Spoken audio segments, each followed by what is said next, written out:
Aos 85 anos, meu coração ainda dispara quando lembro daquela noite. A noite em que descobri que o demônio não vive no inferno, ele dormia na cama ao lado da minha. Se você está me ouvindo agora, já pode apertar aquele botãozinho de inscrever, porque essa história vai te marcar para sempre e eu preciso que mais pessoas ouçam o que tenho para contar. Meu nome é Francisca e o que vou compartilhar com vocês hoje ainda me faz acordar suando frio, mesmo depois de tantas décadas. Nasci nos confins do sertão de Goiás, numa fazenda que ficava a 3 dias de cavalo da cidade mais próxima. Era 1952, eu tinha apenas 12 anos e vivia numa casinha de adobe com minha mãe, Conceição, e meu padrasto Antônio. Meu pai verdadeiro havia morrido quando eu era pequena, picado por uma cascavel enquanto trabalhava na roça. Mamãe se casou com Antônio 2 anos depois e, no início, ele parecia ser a salvação da nossa família. Esse homem tinha quase 50 anos, era alto, forte, com mãos enormes calejadas pelo trabalho pesado e um sorriso que enganava qualquer um. Para o mundo lá fora, Antônio era o marido perfeito, o padrasto dedicado, o homem trabalhador que cuidava da viúva e da filha órfã. Mas as aparências, meu querido ouvinte, podem ser mais mortais que qualquer serpente do cerrado. A fazenda era isolada, cercada por quilômetros de mata fechada, onde o único som que quebrava o silêncio eram os uivos dos lobos-guará e o canto sinistro da coruja buraqueira. Durante o dia, aquele lugar parecia um paraíso perdido, com suas pastagens verdes se estendendo até onde a vista alcançava, o rio cristalino cortando a propriedade e o cheiro doce do piqui no ar. Mas quando a noite caía, a fazenda se transformava numa prisão assombrada, onde meus pesadelos mais terríveis ganhavam vida. E já que estamos falando de pesadelos, me deixa te contar que ter alguém como você me ouvindo hoje significa o mundo para mim, porque durante anos eu achei que minha voz nunca seria escutada. Mamãe trabalhava como costureira para as fazendas vizinhas, saía de madrugada e só voltava ao anoitecer, montada no lombo de uma égua mansa. Ela era uma mulher pequena, delicada, com cabelos pretos sempre presos num coque apertado e mãos que tremiam quando ficava nervosa. Conceição amava Antônio de uma forma desesperada, cega, como quem se agarra numa tábua de salvação no meio de um naufrágio. Ela o via como o herói que havia resgatado nossa família da miséria e jamais questionava suas palavras ou ações. Durante as longas horas em que mamãe estava fora, eu ficava sozinha com aquele homem. E foi nesse isolamento que o verdadeiro Antônio começou a mostrar sua face. Tudo começou de forma sutil, quase imperceptível. Antônio passou a me olhar diferente, com uma intensidade que me fazia baixar os olhos e correr para dentro de casa. Quando mamãe não estava por perto, ele começou a fazer comentários sobre como eu estava ficando mocinha, como meu corpo estava se desenvolvendo bonito. Suas mãos enormes começaram a encontrar desculpas para me tocar.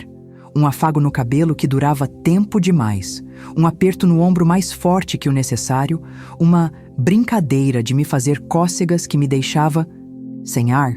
Eu era apenas uma criança, não entendia completamente o que estava acontecendo, mas meu instinto gritava que algo estava terrivelmente errado.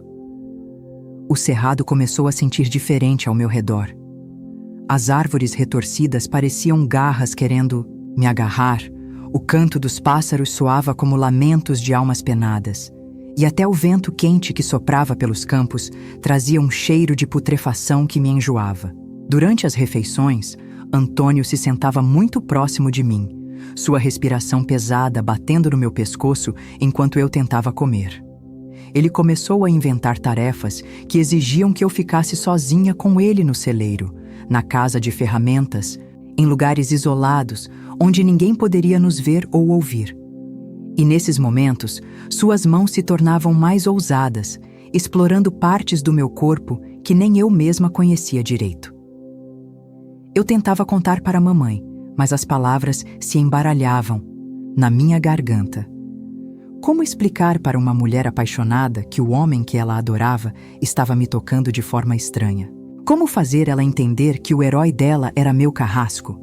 Toda vez que eu começava a falar, Antônio aparecia como um fantasma, com aquele sorriso falso estampado no rosto, e mamãe imediatamente mudava de assunto, como se intuísse que qualquer conversa sobre ele poderia quebrar o encanto da sua vida perfeita. As noites se tornaram um terror indescritível. Eu dormia num quarto pequeno, separado do quarto do casal apenas por uma parede fina de adobe. Comecei a ouvir passos no corredor, sempre depois que mamãe adormecia profundamente.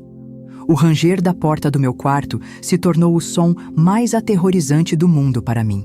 Antônio entrava silencioso como uma sombra, se aproximava da minha cama e sussurrava palavras que até hoje me fazem tremer. Você vai gostar, Francisca. Isso é normal entre família. Não conte para sua mãe, senão ela vai ficar muito triste. Sua voz era um veneno doce, uma mentira envolvida em mel que queimava minha alma. Durante meses, vivi nesse inferno disfarçado de lar. Meu corpo começou a definhar. Perdi peso drasticamente. Desenvolvi uma tosse seca que me deixava acordada. Durante a madrugada, meus cabelos começaram a cair em mechas, minhas unhas ficaram quebradiças e desenvolvi uma febre constante que mamãe atribuía ao crescimento. Mas não era crescimento, era minha alma se despedaçando por dentro, era meu espírito sendo corroído pelo ácido do abuso. Eu me tornei uma sombra de mim mesma, uma menina fantasma vagando pelos corredores daquela casa amaldiçoada. O pior de tudo era o silêncio. O silêncio ensurdecedor que envolvia nossa casa durante aqueles momentos terríveis. Nem mesmo os grilos ousavam cantar quando Antônio vinha me visitar. Era como se toda a natureza ao redor soubesse da monstruosidade que acontecia entre aquelas paredes e se calasse de horror. E eu também me calei, por meses e meses, carregando aquele segredo podre como um tumor crescendo dentro do meu peito. Se você chegou até aqui ouvindo minha história, eu quero que saiba uma coisa. Você não está apenas me dando atenção, você está ajudando outras pessoas que podem estar passando pela mesma situação terrível que eu passei. Por favor, se inscreva neste canal, porque histórias como a minha precisam ser contadas, precisam ser ouvidas, precisam servir de alerta e de esperança para quem ainda está preso em situações similares. E me conte nos comentários, você já presenciou sinais de que uma criança ao seu redor pode estar sofrendo algum tipo de abuso? Sua observação pode salvar uma vida. Continuem comigo, porque o que vem a seguir vai mostrar como uma menina de apenas 12 anos encontrou coragem para enfrentar o monstro que dormia na casa ao lado. A gota d'água veio numa noite de tempestade, quando os raios cortavam o céu como facas e o vento uivava pelos cantos da casa. Mamãe havia tomado chá de camomila com mel antes de dormir, algo que Antônio sempre insistia para ela fazer nas noites mais agitadas. Agora eu entendo que ele colocava algo naquele chá, algo que fazia ela dormir tão profundamente que nem um terremoto a acordaria. Naquela noite específica, ele não veio apenas me tocar ou sussurrar suas palavras venenosas. Naquela noite, aos meus 12 anos e 8 meses, aquele demônio decidiu que era hora de me roubar completamente a infância.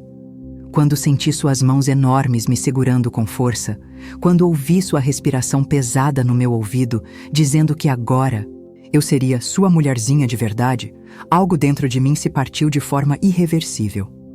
A dor foi indescritível, não apenas física, mas uma dor que rasgou minha alma ao meio. Eu mordi o travesseiro com tanta força que meus dentes quase se quebraram, tentando abafar os gritos que queriam explodir da minha garganta. O gosto de sangue encheu minha boca, misturado com lágrimas salgadas que escorriam sem parar. Naquele momento, a menina Francisca morreu, e no lugar dela nasceu algo diferente, algo ferido, mas que carregava uma chama de ódio que jamais se apagaria. Os meses que se seguiram foram uma descida ao inferno. Antônio passou a me procurar com mais frequência, sempre com aquele sorriso diabólico, sempre sussurrando que eu já estava acostumada e que gostava daquilo. Ele me tratava como sua propriedade particular, como um objeto que existia apenas para satisfazer seus desejos doentios. desenvolveu um sistema perverso de recompensas e punições. Se eu me comportasse bem durante seus ataques, ele me dava doces da cidade. Se eu resistisse ou chorasse muito, ficava sem comida por dias. Meu corpo começou a apresentar sinais estranhos que eu não compreendia. Enjoos matinais, seios doloridos, uma sensibilidade que me fazia correr para o mato para vomitar. Mamãe estava cada vez mais alheia à realidade. Antônio havia aumentado a dose de remédio no chá dela, e Conceição vivia num estado de sonolência constante, como uma boneca de pano abandonada numa cadeira.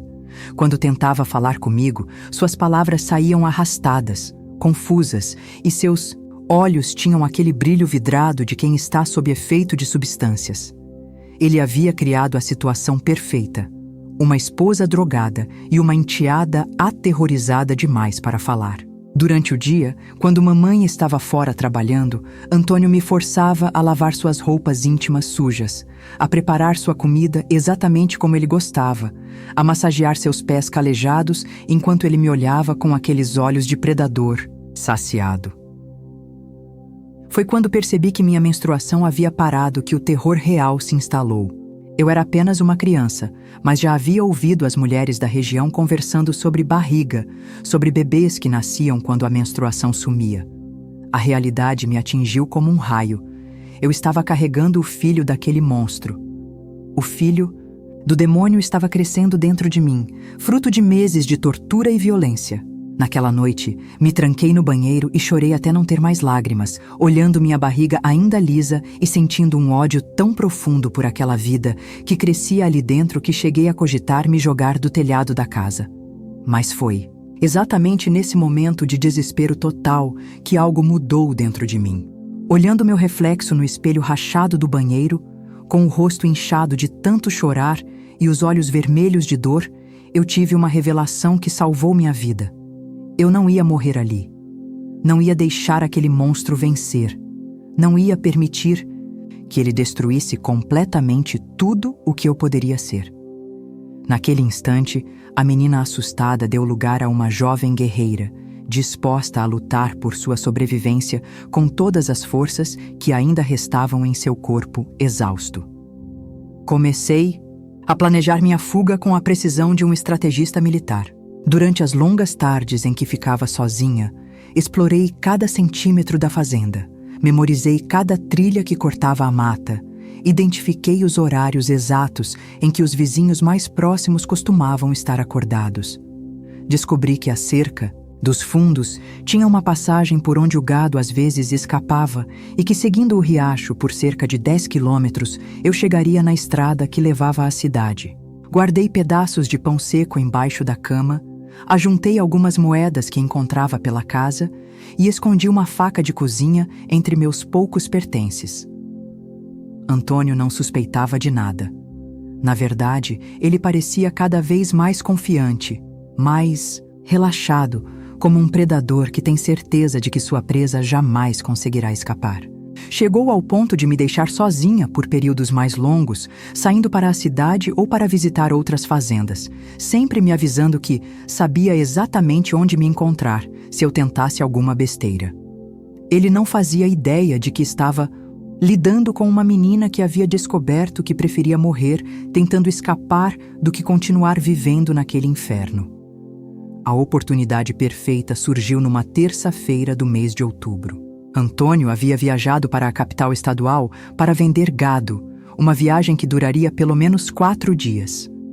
Mamãe estava num de seus estados mais dopados, passando o dia inteiro dormindo na rede da varanda, acordando apenas para tomar mais chá e voltar a dormir. Era agora ou nunca.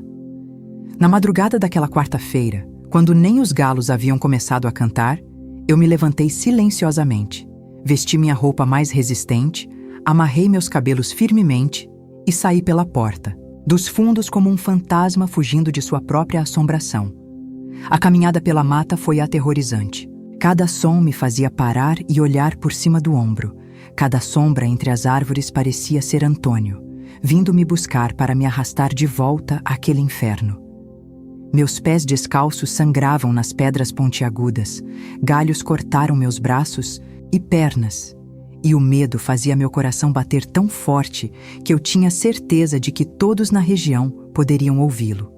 Mas eu continuei caminhando, hora após hora, alimentada por uma determinação que eu nem sabia que existia dentro de mim. A cada passo que dava para longe daquela fazenda maldita, eu sentia um pedacinho da minha alma voltando ao meu corpo.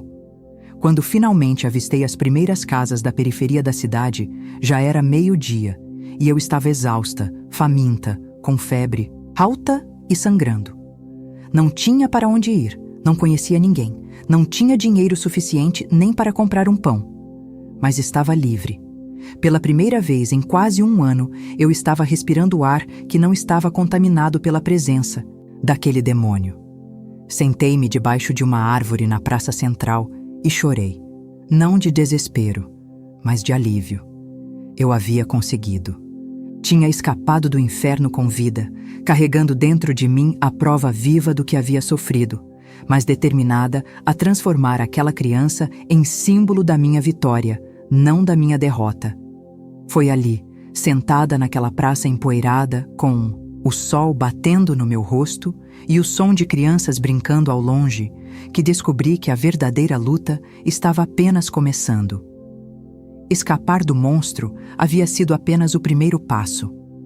Agora eu precisava aprender a sobreviver no mundo. Grávida, aos 13 anos, sem família, sem dinheiro, sem nada além da minha própria coragem para me manter viva. A cidade era um labirinto de ruas de terra batida, casas de tijolo à vista e olhares curiosos que me seguiam por onde eu passasse. Uma menina de 13 anos, sozinha, com roupas rasgadas e barriga começando a crescer, não passava despercebida em lugar algum. Passei os primeiros dias dormindo embaixo de marquises, comendo restos de comida que encontrava no lixo dos restaurantes e bebendo água da torneira pública da praça. O cheiro de esgoto a céu aberto se misturava com o aroma de pão fresco das padarias, criando um contraste cruel que me lembrava constantemente da minha situação desesperadora. Foi numa dessas manhãs, quando eu estava vasculhando uma lixeira atrás de alguma coisa comestível, que uma voz áspera me fez levantar, a cabeça assustada. "Menina, o que você está fazendo aí?" Era a Dona Mercedes, uma mulher de uns 60 anos, baixa e robusta, com cabelos grisalhos sempre presos num lenço colorido e mãos calejadas que denunciavam uma vida inteira de trabalho pesado. Ela era dona de um pequeno bordel na periferia da cidade, um lugar que eu só conhecia pelos sussurros escandalizados das mulheres da região. Mas naquele momento, olhando nos olhos daquela mulher, eu não vi julgamento. Vi curiosidade genuína e talvez uma pontinha de compaixão. Mercedes me levou para sua casa, uma construção simples, mas limpa, com paredes coloridas e um quintal, cheio de galinhas ciscando livremente. Ela me deu banho, comida quente e roupas limpas que cheiravam a sabão de coco e alecrim. Durante dias, ela não fez perguntas, apenas me observava com aqueles olhos experientes que pareciam ler histórias inteiras escritas nas cicatrizes da alma das pessoas. Quando finalmente perguntou sobre minha situação, eu desmoronei completamente e contei tudo.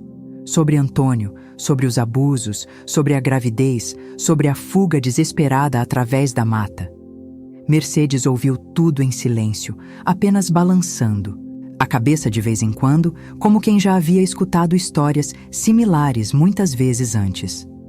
Quando terminei de falar, ela suspirou fundo e disse algo que nunca esqueci. "Menina, o mundo é cheio de lobos disfarçados de homens de bem. Você foi forte de conseguir escapar, mas agora precisa ser ainda mais forte para sobreviver."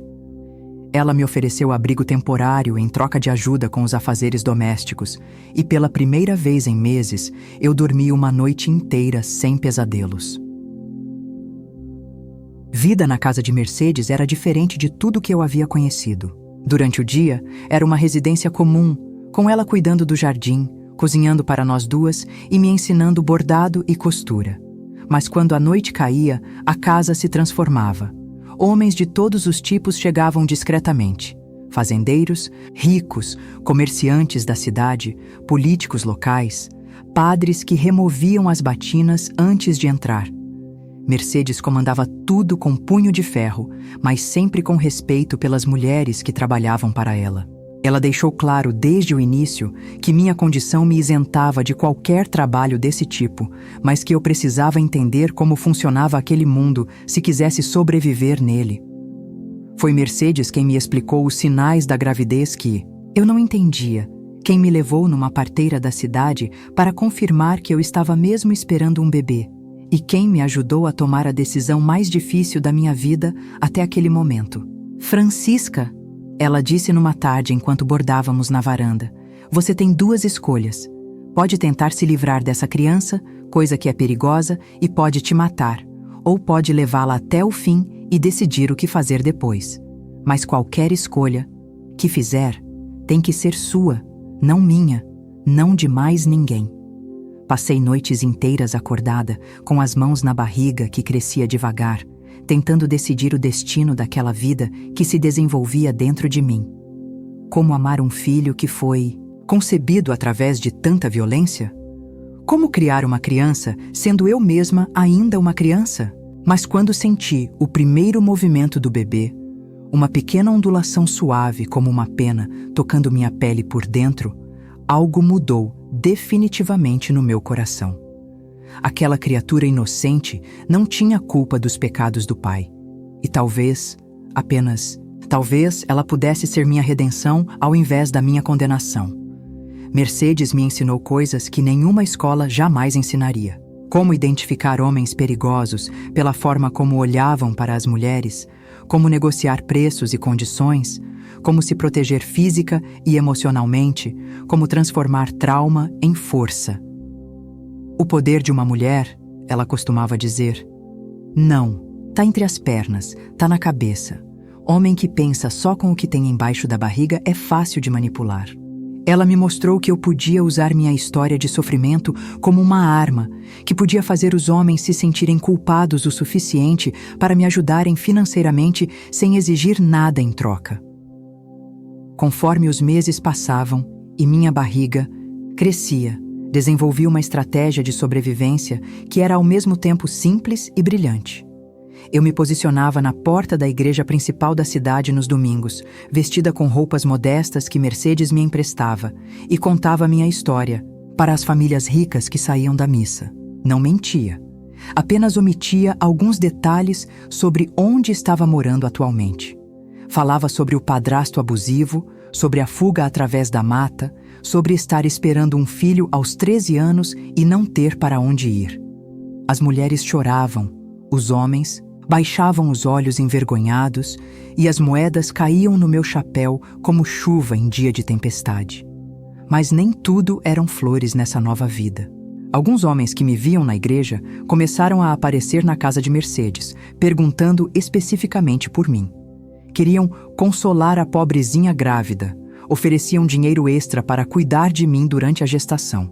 Mercedes os expulsava, com uma espingarda, mas eu sabia que era questão de tempo, até que algum deles se tornasse insistente demais. O mundo estava cheio de predadores, e uma menina grávida e vulnerável era um alvo irresistível para certos tipos de homem. A situação se complicou quando Antônio finalmente descobriu meu paradeiro. Ele apareceu na cidade numa tarde de sábado, dirigindo sua caminhonete velha e perguntando por todas as casas sobre uma menina fugida que pertencia a ele. Felizmente, Mercedes tinha contatos em todos os cantos da cidade e soubemos da presença dele antes mesmo que chegasse perto da nossa rua. Naquela noite, ela me escondeu no porão da casa, entre sacos de milho e ferramentas velhas, enquanto Antônio batia na porta como um louco, gritando que sabia que eu estava ali e que ia me levar, de volta para casa. Do porão, eu podia ouvir a voz de Mercedes mentindo com a naturalidade de quem fazia aquilo há décadas. Disse que nunca havia visto menina alguma correspondendo à minha descrição, que ele devia estar procurando na cidade errada, que se não saísse da propriedade dela imediatamente, chamaria a polícia. Antônio rosnou algumas ameaças, mas acabou indo embora. Porém, eu sabia que ele não desistiria facilmente. Aquele homem me via como sua propriedade, e homens como ele não aceitam perder o que consideram seu por direito. Foi nessa noite, encolhida no porão escuro com meu bebê se mexendo na barriga, que tomei uma decisão que mudaria completamente o rumo da minha vida. Eu não podia mais ficar fugindo para sempre. Não podia viver eternamente com medo de que Antônio me encontrasse e me arrastasse de volta para aquele inferno. Era hora de virar o jogo, de transformar a caça em caçadora. E Mercedes, com toda a sua experiência de vida e rede de contatos, seria a pessoa perfeita para me ajudar a executar o plano mais audacioso que uma menina de 13 anos já havia concebido. O plano que começou a se formar na minha mente naquele porão escuro era ao mesmo tempo simples e aterrorizantemente perigoso. Mercedes havia me contado que conhecia pessoas influentes na cidade, delegados, juízes, políticos que frequentavam sua casa e deviam favores a ela. Se eu conseguisse reunir evidências suficientes contra Antônio, talvez pudesse usar essas conexões para garantir que ele nunca mais pudesse me encontrar. Mas para isso, eu precisaria fazer algo que me aterrorizava profundamente. Voltar àquele lugar infernal e conseguir provas do que ele havia feito comigo. Mercedes achou que eu estava louca quando contei meu plano. Menina, você perdeu o juízo? Voltar lá é assinar sua própria sentença de morte? Mas quando expliquei os detalhes, vi seus olhos brilharem com uma admiração perigosa. O plano era arriscado, mas tinha chances reais de funcionar. Antônio guardava um diário onde anotava tudo: gastos da fazenda, nascimentos do gado e também suas conquistas pessoais. Eu havia visto esse diário várias vezes, havia até mesmo lido algumas páginas quando ele me forçava a organizar seus papéis. Naquelas páginas, ele descrevia seus atos comigo de forma explícita e orgulhosa, como troféus de guerra. Além do diário, eu sabia que ele tirava fotografias. Tinha uma câmera antiga que usava para documentar o crescimento do rebanho, mas que também usava para outros propósitos mais sórdidos. Várias vezes, durante os abusos, ouvi o clique característico da máquina. Vi o flash iluminando momentos que preferia esquecer para sempre. Se essas fotos existiam, elas seriam evidência irrefutável do que ele havia feito. E se eu conseguisse, tanto o diário quanto as fotografias, teria nas mãos material suficiente para destruir completamente a reputação dele na região. Mercedes demorou uma semana para concordar em me ajudar. Durante esse tempo, elaboramos cada detalhe do plano, com precisão militar. Descobrimos que Antônio havia se separado da minha mãe após minha fuga. Aparentemente sem mim para abusar, ele havia perdido o interesse em manter a farsa do casamento. Perfeito. Conceição estava vivendo com uma irmã na cidade vizinha, e Antônio morava sozinho na fazenda, passando os dias bebendo e cuidando mal do gado. A informação veio através de um dos clientes de Mercedes, um vendedor de equipamentos agrícolas que visitava fazendas da região regularmente. O momento perfeito chegou quando soubemos que Antônio viajaria para um leilão de gado na capital, uma viagem que duraria pelo menos 3 dias. Mercedes conseguiu essa informação através de seus contatos no banco local, onde Antônio havia sacado uma quantia considerável especificamente para participar do leilão. Tínhamos uma janela de oportunidade pequena, mas suficiente para executar nosso plano. Na noite anterior à missão, Mercedes me fez sentar na varanda e olhar diretamente nos meus olhos. Francisca, quero que você entenda uma coisa. Se algo der errado amanhã, se ele voltar mais cedo ou se você for descoberta, eu não vou poder te ajudar. Você estará completamente sozinha naquela fazenda com um homem que já provou ser capaz de qualquer coisa. Tem certeza absoluta de que quer fazer isso? Olhei para minha barriga, agora bem proeminente aos 7 meses de gravidez, e senti o bebê chutar como se estivesse concordando com minha decisão. Tenho certeza, respondi com uma firmeza que surpreendeu até a mim mesma. A viagem de volta à fazenda foi uma tortura psicológica. Mercedes me levou de charrete até um ponto, a 2 quilômetros da propriedade, onde eu seguiria a pé pelas trilhas que conhecia de cor. Cada árvore, cada pedra, cada curva do caminho trazia de volta memórias terríveis que eu havia tentado enterrar no fundo da mente. O cheiro familiar do cerrado misturado com o odor de gado me fez vomitar 3 vezes durante a caminhada. Meu corpo inteiro tremia, Não apenas de medo, mas de uma raiva ancestral que crescia a cada passo que me aproximava daquele lugar maldito. Quando finalmente avistei a casa, parei por vários minutos apenas observando. O lugar parecia abandonado, com mato crescendo no quintal, que antes era bem cuidado, janelas empoeiradas e até mesmo algumas telhas quebradas no telhado. Sem a presença feminina para manter a ordem, Antônio havia deixado tudo se deteriorar, rapidamente. A visão daquela decadência me deu uma satisfação amarga. Era como se a própria terra estivesse rejeitando a presença daquele demônio. Entrei pela porta dos fundos usando a chave que ainda estava escondida debaixo do vaso, de plantas murchas onde sempre ficara. O interior da casa era um choque visual. Roupas sujas espalhadas por todo lado, pratos com comida estragada acumulados na pia, garrafas vazias de cachaça ocupando cada superfície disponível. O cheiro era nauseante, uma mistura de suor, álcool e decomposição que me fez cobrir o nariz com a mão. Antônio havia se transformado num verdadeiro animal, vivendo na própria sujeira como o porco que sempre foi por dentro. Fui direto ao quarto dele. O mesmo quarto onde minha mãe havia dormido inocentemente enquanto eu era violentada no cômodo ao lado. A cama estava desfeita há semanas, coberta de manchas que preferi não identificar. Mas foi na mesa de cabeceira que encontrei o primeiro tesouro. O diário, deixado aberto numa página que descrevia em detalhes gráficos nosso último encontro antes da minha fuga. Ler aquelas palavras escritas com a letra caprichada de Antônio me fez sentir uma mistura de nojo e triunfo. Ali estava a confissão completa dos seus crimes, escrita pelo próprio punho do criminoso. As fotografias foram mais difíceis de encontrar. Revirei cada gaveta, cada armário, cada canto daquele quarto imundo, até finalmente descobrir uma caixa de sapatos escondida debaixo de algumas tábuas soltas do assoalho. Dentro dela, além das fotos que eu esperava encontrar, havia outras coisas que me fizeram tremer de horror.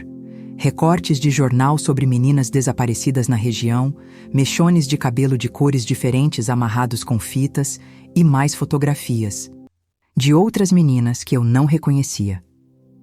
Antônio não era apenas um abusador, era um predador serial que havia estado ativo na região por anos. A descoberta me paralisou por vários minutos. Quantas outras meninas haviam sofrido nas mãos daquele monstro? Quantas famílias ainda choravam filhas desaparecidas sem saber que Antônio era o responsável? Senti uma responsabilidade esmagadora caindo sobre meus ombros. Eu não estava apenas lutando pela minha própria justiça, mas pela justiça de todas essas outras vítimas, cujas vozes haviam sido silenciadas para sempre. Foi quando estava guardando tudo numa sacola que ouvi o som mais aterrorizante da minha vida. O motor da caminhonete de Antônio subindo a estrada da fazenda. Ele havia voltado mais cedo. Meu coração parou por um segundo antes de disparar num ritmo frenético. Olhei pela janela e vi os faróis se aproximando rapidamente da casa. Tinha talvez 2 minutos antes que ele chegasse à porta. Com as evidências na mão e minha barriga de 7 meses me atrapalhando os movimentos, eu precisava encontrar uma saída imediatamente, ou tudo estaria perdido. O som do motor se aproximava cada vez mais, acompanhado pela música alta que Antônio sempre ouvia quando estava bêbado. Era agora ou nunca. Com a sacola apertada contra o peito e o coração batendo tão forte que parecia querer sair pela boca, corri em direção à janela dos fundos, rezando para todos os santos que conhecia, para que conseguisse escapar antes que aquele demônio descobrisse que sua presa havia voltado voluntariamente à toca do lobo. A janela dos fundos estava emperrada pela ferrugem e umidade acumulada, resistindo aos meus puxões desesperados, enquanto o som da caminhonete se aproximava cada vez mais. Minhas mãos suavam tanto que escorregavam no metal enferrujado e minha barriga de 7 meses tornava cada movimento uma batalha contra o tempo e a física. Com um último puxão que arrancou um gemido abafado da minha garganta, a janela finalmente cedeu, abrindo com um rangido alto que ecoou pela casa silenciosa como um grito de alerta. Joguei a sacola com as evidências primeiro, ouvindo-a cair no mato alto do quintal dos fundos. Em seguida, com uma agilidade que não sabia que ainda possuía, consegui passar meu corpo pela abertura estreita, sentindo a madeira áspera arranhar minha pele enquanto eu me contorcia para sair. No exato momento em que meus pés tocaram o chão do lado de fora, ouvi a porta da frente se abrir com estrondo e a voz grossa de Antônio ecoando pela casa. "Que cheiro é esse? Alguém esteve aqui?" Agarrei a sacola e corri pelo quintal, agachada entre as ervas daninhas que haviam crescido descontroladamente. Cada passo era uma agonia. Minha barriga pesava como uma pedra, minha respiração saía em arquejadas dolorosas, e o medo fazia meu corpo inteiro tremer violentamente. Atrás de mim, ouvia Antônio caminhando pela casa, seus passos pesados no assoalho de madeira, sua voz alterada pelo álcool gritando obscenidades para o ar. "Sei que tem alguém aqui. Vou encontrar, e quando encontrar, vai se arrepender de ter nascido." Consegui chegar até a cerca que separava o quintal do pasto, mas escalar por cima dela com uma barriga de 7 meses era praticamente impossível. Foi quando ouvi o som que quase parou meu coração. A janela do quarto se abrindo violentamente e Antônio gritando como um animal ferido. "Meus papéis! Minha caixa! Cadê minha caixa?" O som da raiva dele era ensurdecedor, uma mistura de berros, incoerentes e objetos sendo jogados contra as paredes. Ele havia descoberto o roubo e agora era questão de segundos até que começasse a me procurar do lado de fora. Em desespero total, encontrei uma abertura na cerca onde algumas tábuas haviam apodrecido e se soltado.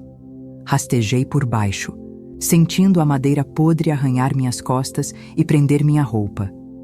Do outro lado, corri pelo pasto escuro, tropeçando em buracos de tatu e pedras soltas, com a única iluminação vinda da lua crescente que brilhava entre as nuvens. Atrás de mim, ouvia Antônio saindo da casa, sua lanterna cortando a escuridão como um farol procurando naufrágios.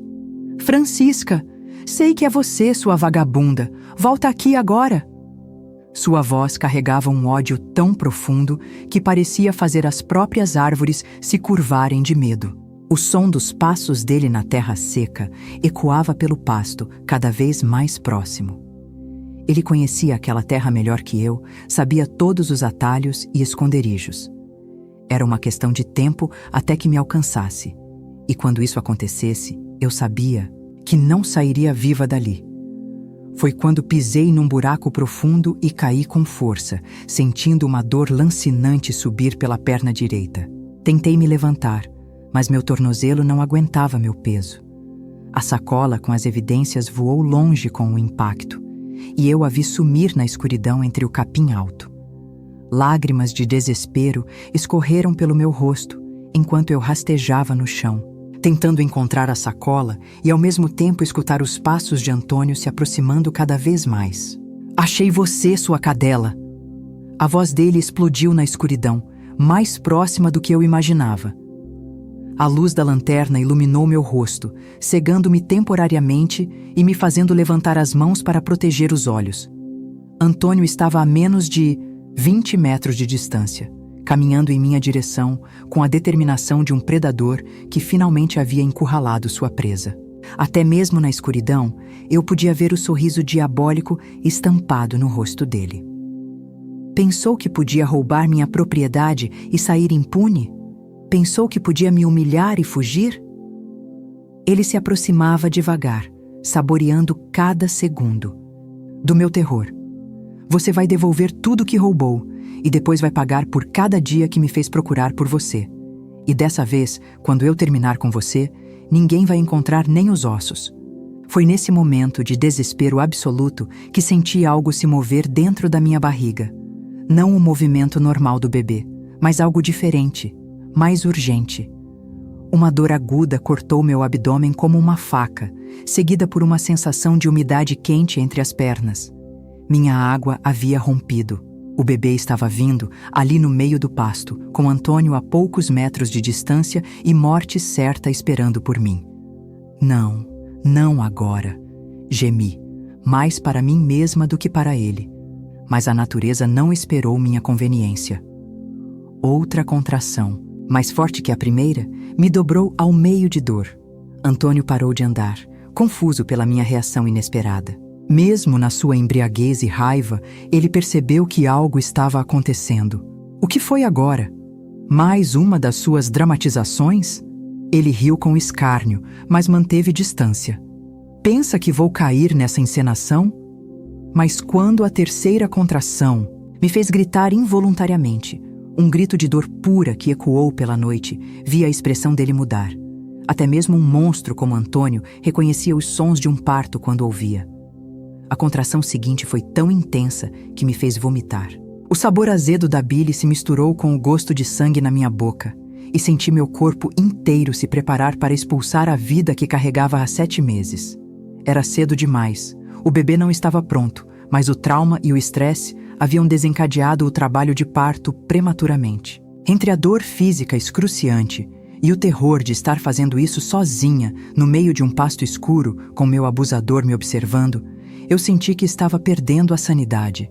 Meu Deus, você tá parindo mesmo, Antônio murmurou, mais para si mesmo do que para mim. Por um momento, vi algo parecido com humanidade passar pelos olhos dele, como se a visão de uma criança nascendo tivesse temporariamente despertado algum vestígio de consciência que ainda restava em sua alma corrompida. Mas o momento passou rapidamente, substituído por uma frieza calculista que me gelou até a medula. Perfeito, ele disse. E havia algo na voz dele que me fez entender que minha situação havia acabado de ficar infinitamente pior. Agora você não pode correr. Agora você está completamente à minha mercê. Ele se aproximou mais, a lanterna iluminando meu rosto contorcido de dor. Vamos fazer o seguinte. Você vai me dizer onde estão meus papéis, vai parir essa criança aqui mesmo no chão como o animal que é. E depois vamos ter uma conversa muito longa sobre o que acontece com meninas que roubam de mim. Outra contração. Me atingiu como um martelo e dessa vez senti o bebê descendo. Não havia mais volta. Meu filho ia nascer ali, naquele momento, naquelas circunstâncias horríveis. Mas entre a dor física e o terror absoluto, uma nova determinação começou a brotar no meu peito. Este bebê ia nascer livre. Não importava. O que acontecesse comigo, não importava qual fosse o preço que eu tivesse que pagar, aquela criança não ia conhecer um mundo onde Antônio pudesse machucá-la como havia me machucado.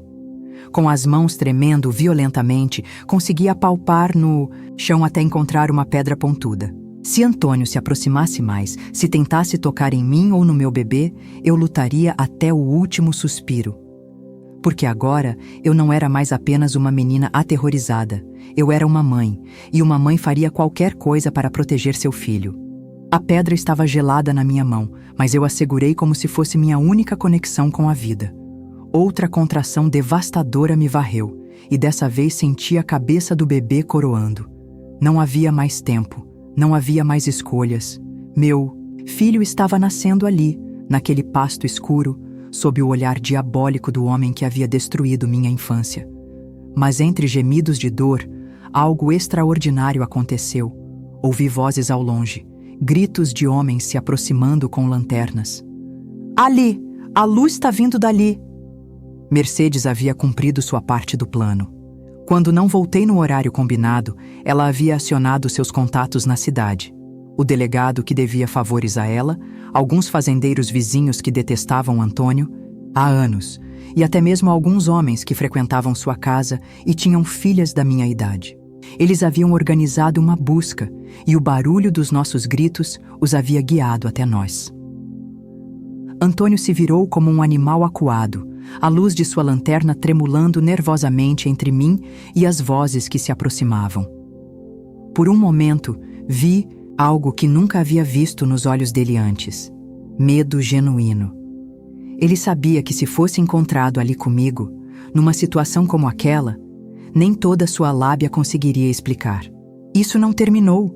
Ele rosnou baixinho, mas já estava recuando em direção à mata fechada. Você é minha, sempre foi e sempre será. E agora esse moleque também é meu. Antes que eu pudesse responder, ele desapareceu na escuridão como a sombra malévola que sempre foi. Segundos depois, as lanternas dos homens da busca iluminaram a cena. Eu, no chão do pasto, sangrando e suando, com um bebê começando a sair do meu corpo. O delegado Ramírez, um homem de meia idade com bigode grisalho, imediatamente tirou sua camisa e se ajoelhou ao meu lado. Meu Deus do céu, menina! Mercedes, venha aqui rapidamente! Sua voz carregava uma urgência misturada com compaixão. Mercedes apareceu do grupo como um anjo salvador. Seus cabelos grisalhos soltos esvoaçando ao vento, carregando uma lanterna de querosene que iluminou toda a cena com um brilho dourado. Ela se ajoelhou do meu outro lado e segurou minha mão com firmeza. Respira, Francisca. Respira e empurra quando eu mandar. Sua voz era calma, segura, como se tivesse feito aquilo 1000 vezes antes. Homens, façam um círculo e iluminem aqui. E vocês, ela apontou para 2 fazendeiros mais jovens, corram buscar a parteira da cidade. Digam que é urgência de vida ou morte. O que aconteceu a seguir foi uma mistura surreal de dor, alívio e milagre. Entre contrações que me faziam gritar como um animal ferido, eu senti meu filho deslizando para fora do meu corpo, molhado e quente e incrivelmente vivo. O primeiro choro dele cortou o ar da noite como um hino de vitória. E quando Mercedes colocou aquele pequeno ser nos meus braços, eu soube que havia vencido. Não apenas havia escapado de Antônio novamente, mas havia trazido vida ao mundo, apesar de toda a morte e violência que me cercavam. É um menino, Mercedes sussurrou, com lágrimas nos olhos. Um menino forte e perfeito.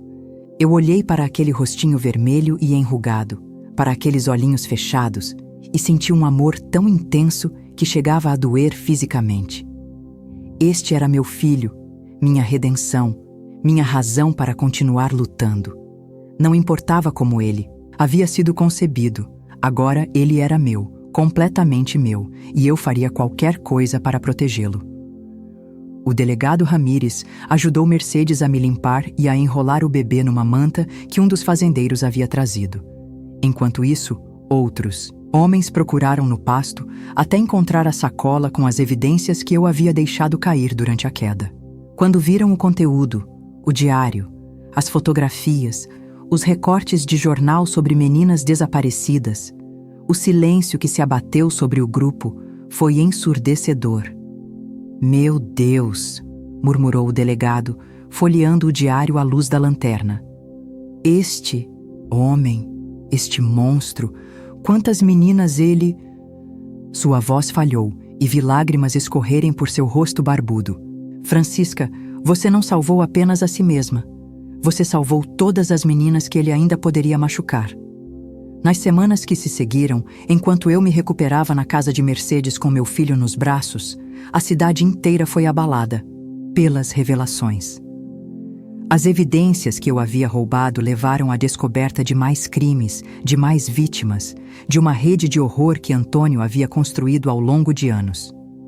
Algumas das meninas das fotografias foram identificadas pelas famílias desesperadas que as procuravam há anos.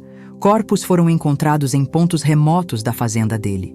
A magnitude dos crimes era tão chocante que atraiu a atenção de jornais da capital.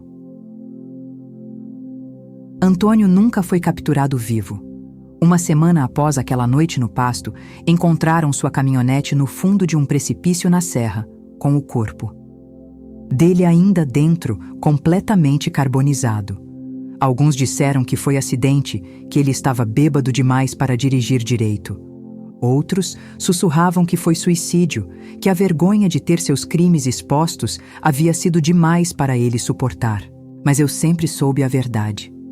Os fazendeiros da região, os pais das meninas que ele havia matado, haviam feito justiça com as próprias mãos. Não senti nada quando soube da morte dele. Nem alívio, nem satisfação, nem tristeza. Era como se uma página em branco tivesse sido virada na minha vida, deixando espaço para escrever uma história completamente nova. Uma história onde eu era a autora, onde eu controlava o destino, onde meu filho poderia crescer sem sombras do passado assombrando seus sonhos. Mercedes me ofereceu um lar permanente e eu aceitei com gratidão. Aprendi a administrar os negócios. Dela, a cuidar das outras mulheres que chegavam precisando de ajuda, a usar minha experiência para proteger outras meninas vulneráveis. Meu filho cresceu forte e saudável, cercado de amor e protegido por uma comunidade inteira que o via como símbolo de esperança e renovação. Aos poucos, consegui estudar, me formar, me casar com um homem bom que amava tanto a mim quanto ao meu filho como se fosse seu próprio sangue. Tivemos mais filhos. Construímos uma família baseada no amor verdadeiro, no respeito mútuo, na proteção incondicional.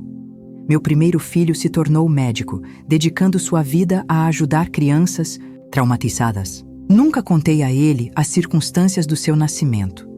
Para ele, eu sempre fui apenas sua mãe. E ele sempre foi apenas meu filho amado. Hoje, aos 85 anos, sentada na varanda da minha casa cercada de filhos, netos e bisnetos, eu olho para trás e vejo que cada cicatriz foi necessária, cada dor teve um propósito, cada lágrima regou o jardim da minha nova vida. Não sou mais aquela menina aterrorizada de 12 anos. Sou uma sobrevivente, uma guerreira, uma mulher que transformou trauma em força e horror em esperança. Se você me acompanhou até aqui, quero que saiba que sua atenção não foi apenas um presente para mim. Foi um ato de solidariedade com todas as crianças que ainda sofrem em silêncio, com todas as mulheres que precisam encontrar coragem para escapar, com todas as famílias que precisam aprender a reconhecer os sinais de abuso. Por favor, se inscreva neste canal, porque histórias como a minha precisam ecoar por todos os cantos do mundo. Preciso que você conte nos comentários. Que lição minha história trouxe para a sua vida? Como podemos, juntos, proteger as crianças ao nosso redor? Sua participação pode salvar vidas, pode ser a diferença entre uma criança continuar sofrendo ou encontrar a coragem para pedir ajuda. Compartilhe sua própria história se se sentir à vontade. Esta comunidade é um espaço seguro onde todos nós podemos curar juntos. Porque no final das contas, sobreviver não é suficiente. Precisamos viver, amar e garantir que nunca mais uma criança passe pelo que eu passei. Obrigada por me ouvirem, obrigada por me darem voz e obrigada por fazerem parte da minha jornada de cura e esperança.